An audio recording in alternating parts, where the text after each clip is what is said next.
تو آپ ایک مرتبہ پھر جمعۃ المبارک شریف کی بہترین اور دورانی سال سے درجہ فرمایا۔ میں آج اس خطبہ جمعہ شریف میں چند باتیں فقط مناقب اہل بیت کے حوالے سے عرض کر کے اپنی گفتگو سمیٹوں گا اور کوشش کروں گا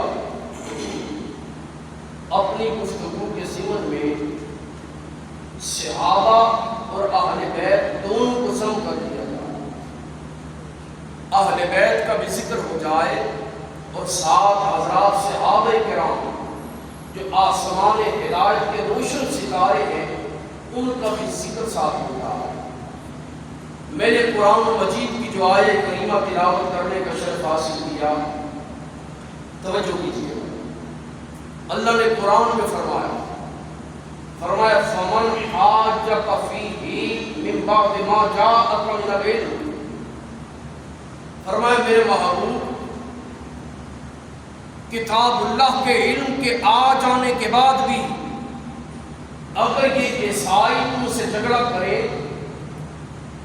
فَقُلْ، تو پھر تم یہ کہو، توجہ فرمائے کتاب اللہ کے علم کے آ جانے کے بعد اگر یہ عیسائی پھر بھی معاندانہ روش سے باز نہ آئے تو پھر انہیں یوں کہو تعالوا ندعو ابناءنا وابناءکم، آ جاؤ پھر میدان میں، ہم بلاتے ہیں اپنے بیٹوں کو اور تمہارے بیٹوں کو، وَنِسَاءَنَا وَنِسَاءَکُمْ، اور اپنی عورتوں کو اور تمہاری عورتوں کو، وَأَنفُسَنَا وَأَنفُسَکُمْ، اور اپنے آپ کو اور تمہیں، ثُمَّ نَبْتَہِلْ، پھر اللہ کی بارگاہ میں التجا کرتے ہیں، فَنَجْعَلْ لَعْنَتَ اللَّهِ عَلَى الْكَاذِبِينَ، پھر دیکھتے ہیں کہ جو جھوٹا ہوا اللہ کی اس پہ لعنت۔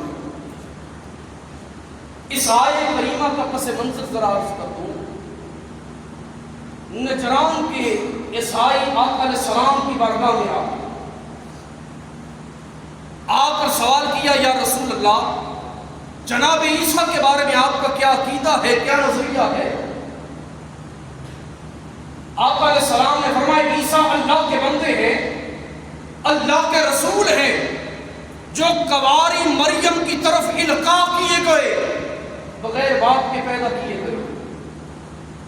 عیسائیوں نے جب یہ بات سنی کہ عیسیٰ بغیر باپ کے پیدا کیے گئے اور یہی عقیدہ محمد عربی کا ہے، تو عیسائی ذرا غصے میں آئے، جذباتی ہو گئے، کہنے لگے اے محمد کیا آپ نے کبھی بغیر باپ کے انسان دیکھا ہے؟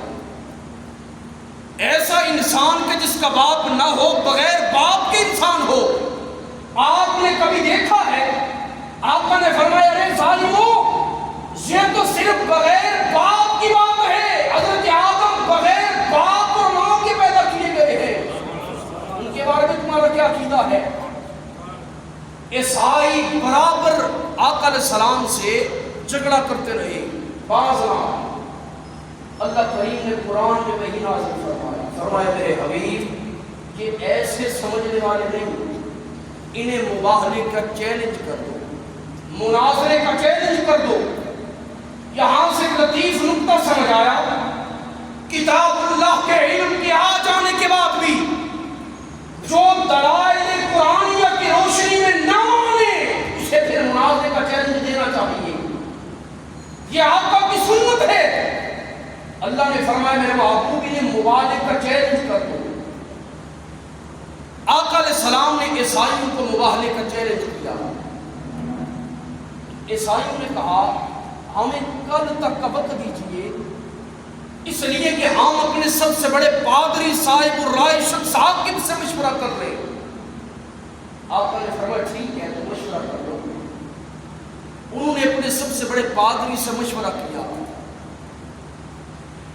تو ان کا جو سب سے بڑا پادری تھا اس نے کہا بات یہ ہے کہ تمہیں پتا ہے کہ یہ اللہ کا سچا نبی ہے، تمہیں پتا ہے کہ یہ اللہ کا سچا نبی ہے اور اس کی صداقت اس کے کہتا ہوں اگر تم نے اس نبی مرسل سے مناظرہ کیا اللہ کی عزت کی قسم سارے تباہ و برباد ہو کے رہ جاؤ گے. یہ ساری بارگاہ مصطفیٰ کی طرف چلے. آگے سے آقا علیہ الصلوۃ والسلام تشریف لا رہے تھے.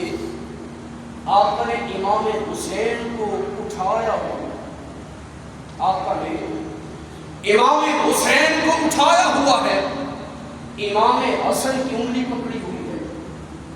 آقا علیہ السلام کے پیچھے مولا علی ہیں, ان کے پیچھے میری ماں اماں فاطمہ الزہرا ہے. پادریوں عیسائیوں کے پادری نے جب یہ دیکھا کہا انی لارا وجوہان لو سأل اللہ ان یزیل جبلا من مکانہ لازالا.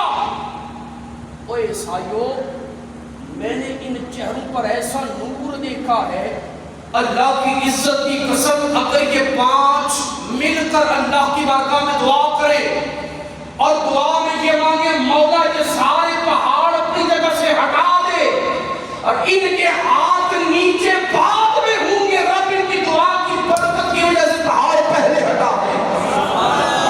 اس لیے ان سے مناظرہ نہیں کرنا. انہوں نے آقا علیہ الصلوۃ والسلام کے ساتھ سلو کر لی اور جزیہ دینا منظور کر لیا. جزیے پر راضی ہو گئے.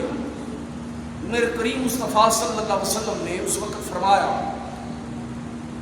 اے گروہ نصارا, اللہ کا عذاب تمہارے سروں پر آ چکا تھا.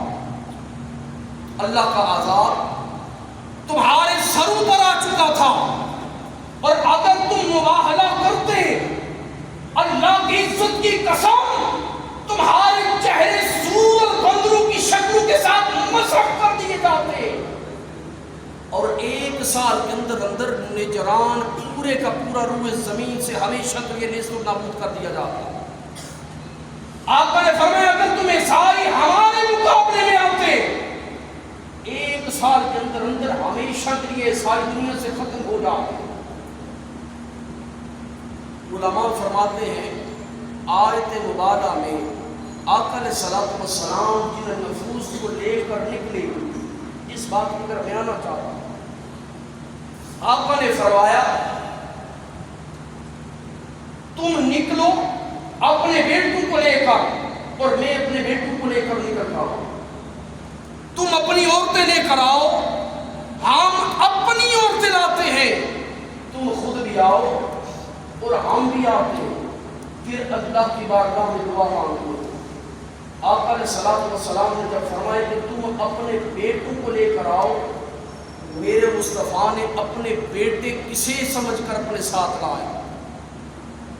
حضرت انس بن مالک رضی اللہ تعالیٰ نے فرماتے ہیں صحیح مسلم کی حدیث مبارکہ, آپ فرماتے آقا علیہ السلام امام حسن اور امام حسین کو فرمایا کرتے تھے آذان ابنایا, لوگوں یہ 2 میرے بیٹے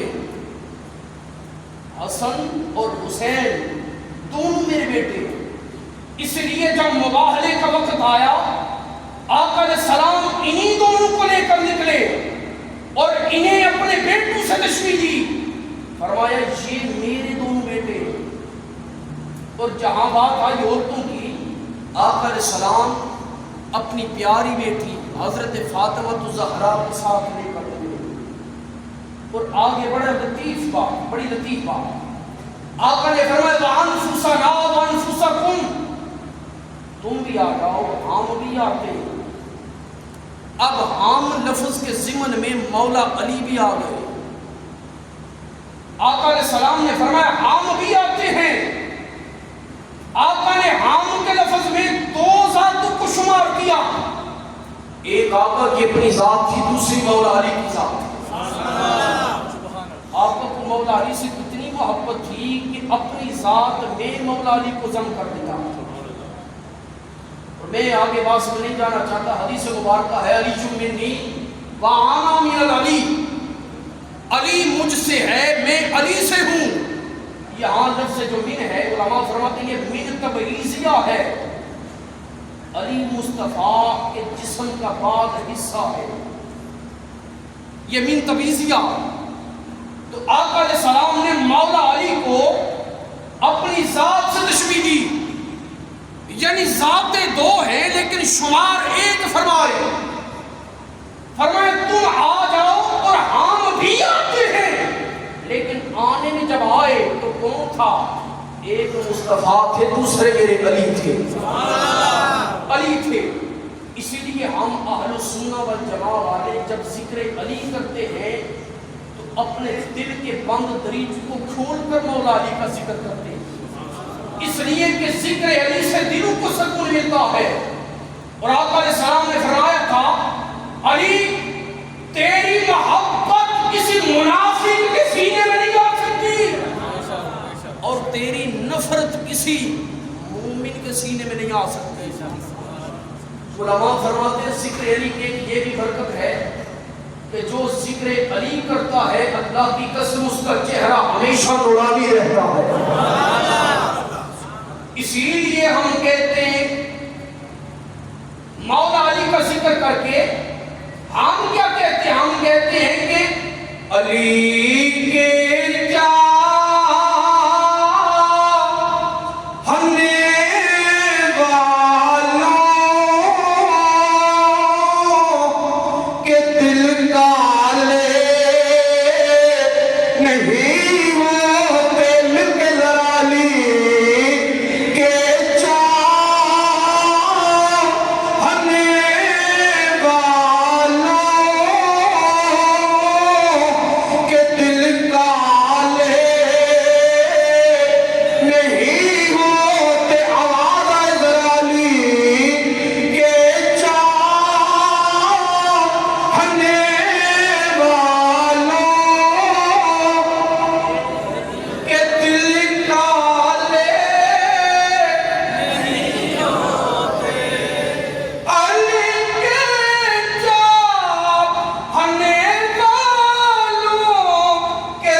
مولا علی کو شامل کیا۔ میں اپنی گفتگو کو آگے بڑھاتا ہوں۔ آقا علیہ السلام نے انفسا نام کی مد میں مولا علی کو شامل کیا، بیٹوں کی مد میں امام حسن اور امام حسین کو شامل کیا، اور عورتوں کے ضمن میں حضرت اماں فاطمہ الزہرا سلام اللہ علیہا کو شامل کیا۔ اور اگر جامع ترمذی سنن ترمذی کی طرف رخ کیا جائے، امام ترمذی فرماتے ہیں کہ جب آقا ان چاروں کو لے کر چل رہے تھے ساتھ دعا فرما رہے تھے، اللہم ہؤلاء اہل بیتی، میرے اللہ یہ میرے گھر والے ہیں، اللہ یہ میرے گھر والے ہیں، جن کے بارے میں اللہ نے قرآن میں فرمایا ہم نے ان گھر والوں سے ہر قسم کی گندگی کو ہمیشہ کے لیے دور کر دیا۔ اب فضائل اہل بیت کی طرف آتا ہوں، چند باتیں عرض کر دوں۔ جو لوگ پنج تن پاک کا اس بات کرتے ہیں اور نعرہ پنج تن پاک لگاتے ہیں، وہ اسی آیت سے استدلال کرتے ہیں۔ آقا مناظرے کے لیے گئے، ساتھ کتنے تن تھے بھئی؟ 4۔ 5ویں میرا مصطفیٰ، بولو سبحان اللہ۔ آقا مناظرے کے لیے گئے، 4 تن تھے آقا کے گھر والے، 5واں تن تھا مصطفیٰ کا۔ آقا نے فرمایا سنیا یہ ہیں گھر والے۔ علماء فرماتے ہیں وہ جو کہتے ہیں 5 تن کا، وہ اسی سے ثابت ہے۔ ایسا پتہ چلا 5 تن پاک کا نعرہ یہ کوئی غیر شرعی نعرہ نہیں، یہ آج کی ایجاد نہیں۔ آقا علیہ السلام اپنی مبارک زبان پاک سے اس کا ثبوت ہمیں دے کر جا رہے ہیں۔ اب آئے احادیث کی طرف چلتے ہیں۔ 5 تن پاک کے نام سے 5 حدیثیں آپ کی سماعتوں کی نظر کروں گا۔ صحیح مسلم شریف حضرت زید بن ارقم رضی اللہ تعالیٰ عنہ اس حدیث مبارکہ کے راوی ہیں۔ آپ فرماتے ہیں کہ آقا علیہ السلام مقام جحفہ میں کھڑے ہوئے، غدیر خم کے پاس ایک جگہ کا نام ہے۔ آقا علیہ السلام خطبہ دے رہے ہیں، فرمایا انا تارکم فیکم ثقلین، لوگو تم میں دو بڑی خاص چیزیں چھوڑے جا رہا ہوں، دو بڑی خاص چیزیں چھوڑے جا رہا ہوں۔ فرمایا اولہما کتاب اللہ، پہلی چیز ہے اللہ کی کتاب قرآن مجید۔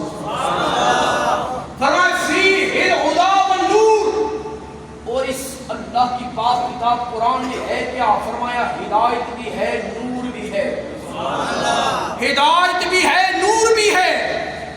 آگے دوسری چیز آقا نے فرمایا دوسری چیز جو چھوڑے جا رہا ہوں، اہل بیتی، وہ میری آل ہے، میرے گھر والے ہیں، میری آل ہے۔ اور آگے دو مرتبہ فرمایا وانا اذکرکم اللہ فی اہل بیتی، انا اذکرکم اللہ فی اہل بیتی، لوگوں میری آل کے بارے میں ہمیشہ خدا سے ڈرتے رہنا، میری آل پہ ظلم نہ کرنا، ان کے بارے میں ہمیشہ اللہ سے ڈرتے رہنا۔ آقا نے یہ جملہ دو بار فرمایا تھا، اس لیے کہ مصطفیٰ کو پتا تھا کہ میرے جانے کے بعد میری امت کے لوگ میرے پیارے نواسے امام حسین کو شہید نہ ڈالیں۔ آقا نے دو مرتبہ فرمایا میری آل کے بارے میں اللہ سے ڈرتے رہنا۔ آگے دوسری حدیث کی طرف چلتے ہیں، آقا نے اپنی زندگی کا پہلا اور آخری حج جب ادا فرمایا اور جب خطبہ ارشاد فرمایا، آقا علیہ السلام نے فرمایا انی تارک فیکم ما ان اخذتم بہ لن تضلوا، لوگوں تمہیں دو چیزیں دیے جا رہا ہوں، انہیں پکڑ کر رہو گے کبھی گمراہ نہ ہو پاؤ گے۔ فرمایا پہلی اللہ کی کتاب ہے، دوسری میری آل ہے۔ وہاں پر بھی آقا نے اپنی آل کا ذکر فرمایا، اور المعجم الاوسط میں حافظ سلیمان بن احمد طبرانی نے اس حدیث مبارکہ کو نقل فرمایا آقا علیہ السلام نے فرمایا لا یؤمن عبد حتی اکون احب الیہ من نفسہ وذاتی احب الیہ من ذاتہ واہلی احب الیہ من اہلہ واطرتی احب الیہ من اطراتہ۔ اور کما قال علیہ السلام، آقا نے فرمایا اللہ کی عزت کی قسم، تم میں سے کوئی بندہ اس وقت تک مومن نہیں ہو سکتا جب تک میں محمد اس کی ذات سے زائد اسے محبوب نہ ہو جاؤں۔ فرمایا میں محمد اس کی ذات سے زائد اسے محبوب نہ ہو جاؤں، میری آل اسے اس کی آل سے زیادہ محبوب نہ ہو جائے۔ آقا نے فرمایا میری ذات اپنی ذات سے زیادہ اسے محبت کرے، اور اپنی آل و عیال اپنے خاندان سے زیادہ میرے خاندان والوں سے محبت کرے۔ اور مجھے یہاں پر حافظ سلیمان بن احمد طبرانی کی المعجم الکبیر کی ایک حدیث یاد آتی ہے، آقا علیہ السلام نے ایک مرتبہ امام حسن اور امام حسین کو اٹھایا ہوا ہے، کیسی محبت تھی آقا۔ آقا اپنے دونوں شہزادوں کو اٹھائے ہوئے ہیں اور اپنے دونوں شہزادوں کو چوم کر فرد محبت سے جملہ ارشاد فرما۔ کیسی محبت تھی یہ آقا کی اپنی آنکھ سے، اپنے نواسوں سے۔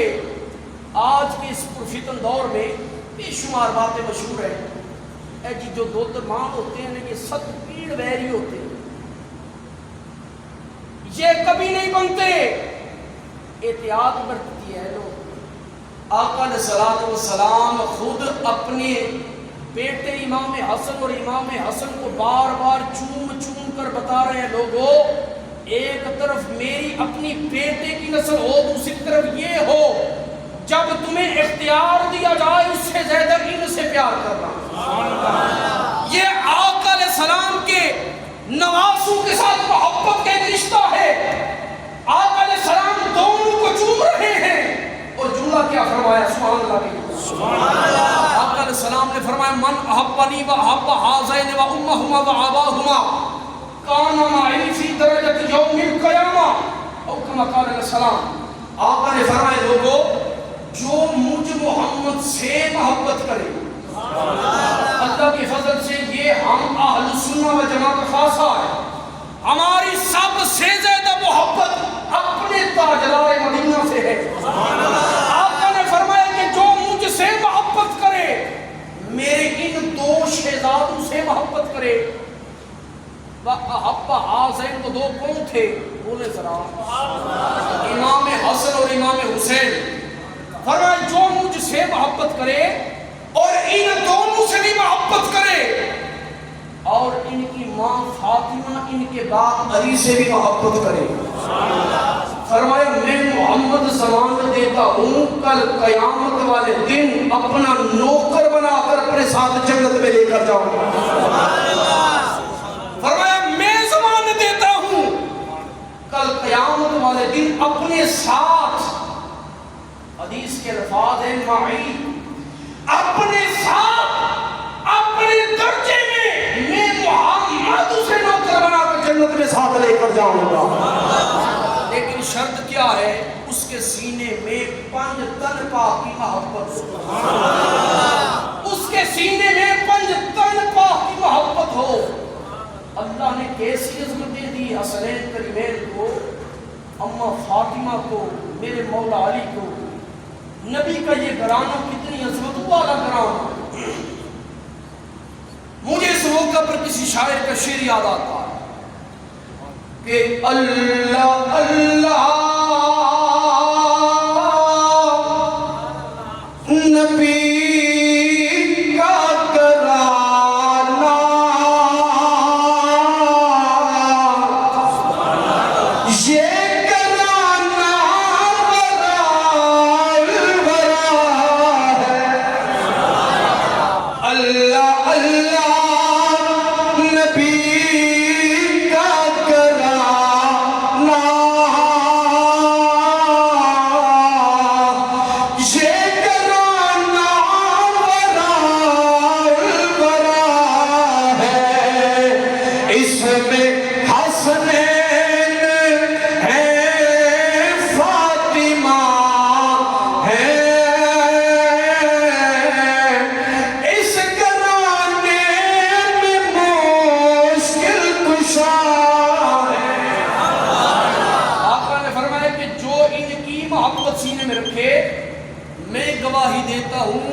خاتم بنا کر جنت میں اپنے ساتھ لے کر جاؤں گا۔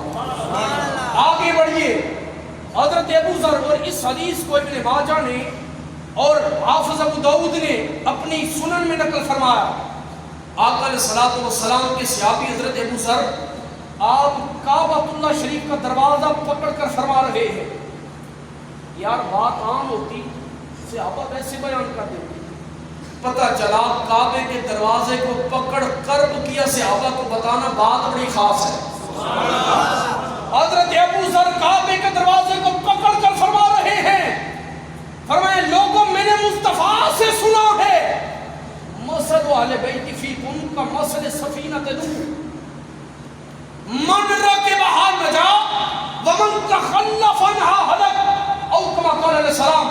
آقا نے فرمایا لوگوں میری اہل بیت تم میں کشتی نوح کی طرح، جس طرح کشتی نوح نے طوفان نوح میں بچایا تھا حضرت نوح کے مومن امتیوں کو، فرمائے اسی طرح تم میں میری یاد کشتی نوح کی طرح۔ فرمائے جو اس کشتی میں چڑھ گیا اللہ کی قسم پار ہو گیا، جو اس کشتی میں نہ چڑھا علاقہ تباہ و برباد ہو گیا۔ لیکن یہاں میں ایک اور بات عرض کر دوں، دوسری جانب آقا نے فرمایا صحابہ النجوم، میرے سارے صحابہ آسمان و حکمت کے روشن ستارے، بِأَيِّهِمْ اقْتَدَيْتُمْ اهْتَدَيْتُمْ، کسی ایک صحابی کو بھی پکڑ لو گے کامیاب ہوگا۔ ایک طرف فرمایا میری اہل بیت کو پکڑ لو، دوسری جانب فرمایا میرے صحابہ میں سے کسی ایک کو بھی پکڑ لو کامیاب ہو جاؤ۔ اب اکثر کم علم لوگ انہوں نے دونوں احادیث میں تطبیق کے بجائے کسی ایک حدیث کو پکڑا، گمراہ ہو گئے۔ کئی لوگوں نے دامن اہل بیت پکڑا، دامن صحابہ سے منحرف ہو گئے، بن کیا گئے رافضی، تب بھی تباہ ہو گئے. کچھ نے دامن صحابہ کو پکڑا, دامن اہل بیت کو چھوڑ دیا. ناسبی ہو گئے, خارجی ہو گئے, وہ بھی تباہ ہو گئے. لیکن قربان جائے اہل سنہ والجماعہ کے مقدر پر. اللہ نے کتنا پیارا عقیدہ دیا ہے.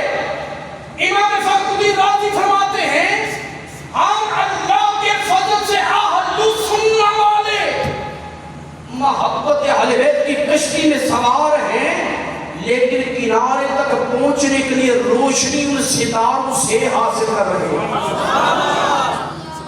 اندھیری رات ہو, کشتی سمندر میں چل رہی ہو, موجیں آ رہی ہوں, لیکن لائٹ نہ ہو, راستے کا تعین نہ ہو, بندہ بے شک کشتی میں ہو لیکن منزل آشنا نہیں ہو سکتا, منزل سے بھٹک جاتا ہے. صرف روشنی ہو, کشتی نہ ہو, پھر بھی انسان کنارے تک نہیں پہنچ پاتا. آقا نے فرمایا میرے صحابہ یہ آسمان علم و حکمت کے ستارے ہیں. اہل بیت کے بارے میں فرمایا میرے اہل بیت یہ کشتی کی طرح ہے. اللہ کے فضل سے عام کشتی اہل بیت میں سوار ہو کر کنارے تک پہنچنے کے لیے حضرات صحابہ کی ذوات قدسیہ سے روشنی حاصل کر رہے ہیں. اور یہ عقیدہ اللہ کے فضل سے اللہ نے اہل سنہ والجماعہ والوں کو عطا فرمایا. آگے چلے, آقا علیہ الصلوۃ والسلام نے ارشاد فرمایا امیر معاویہ رضی اللہ تعالی عنہ آپ خطبہ دے رہے ہیں, وہاں سے سامنے سے مولا امام حسین آئے. امیر معاویہ رضی اللہ تعالی عنہ نے جب دیکھا نواز رسول آ رہے ہیں, جلدی جلدی خطبہ شریف مکمل کیا اور منبر سے نیچے اترا. آقا امام حسین منبر پر آئے, آ کر اللہ کی تعریف و توصیف کے بعد فرمایا میں نے اپنے کانوں سے اپنے نانا حضور سے یہ سنا ہے. میرے نانا نے فرمایا صلی اللہ علیہ وسلم, میرے نانا حضور نے فرمایا گروہ محمد میں سے جو آخرت پر ایمان رکھتا ہے, فرمایا میں محمد اسے ضمانت دیتا ہوں وہ جنتی ہے. گروہ محمد میں سے جو آخرت پر ایمان رکھتا ہے میں گواہی دیتا ہوں وہ جنتی ہے. امیر معاویہ سرکار نے عرض کی اے نواز رسول بتائیں تو صحیح کہ یہ گروہ محمد ہے کون, گروہ محمد ہے کون؟ آپ نے فرمایا میرے نانا حضور نے فرمایا تھا گروہ محمد والے وہ ہیں کہ جو ابو بکر سے لے کر علی تک اور علی سے لے کر معاویہ تک, معاویہ سے لے کر اہل بیت تک ہر ایک سے محبت کرنے والے.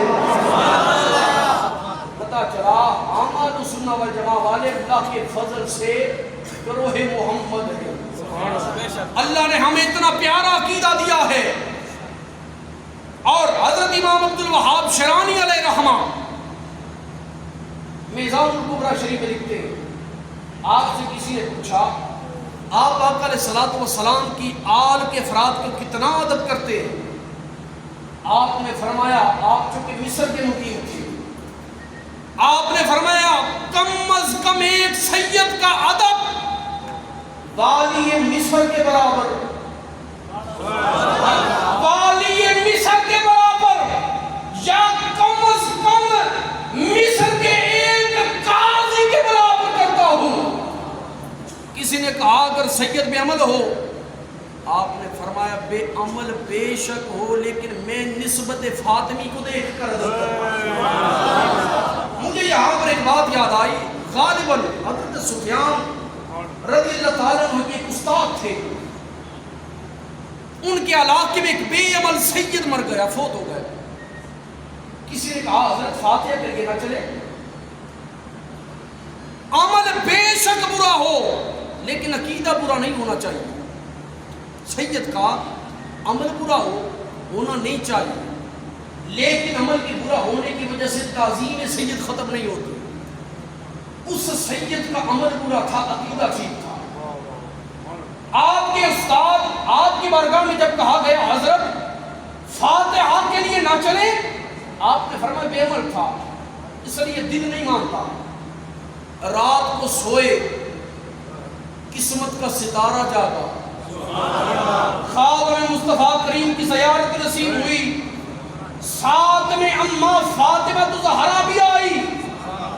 مصطفیٰ کریم علیہ السلام نے دیکھا، لیکن اماں فاطمہ نے دیکھ کر چہرہ پھیر لیا۔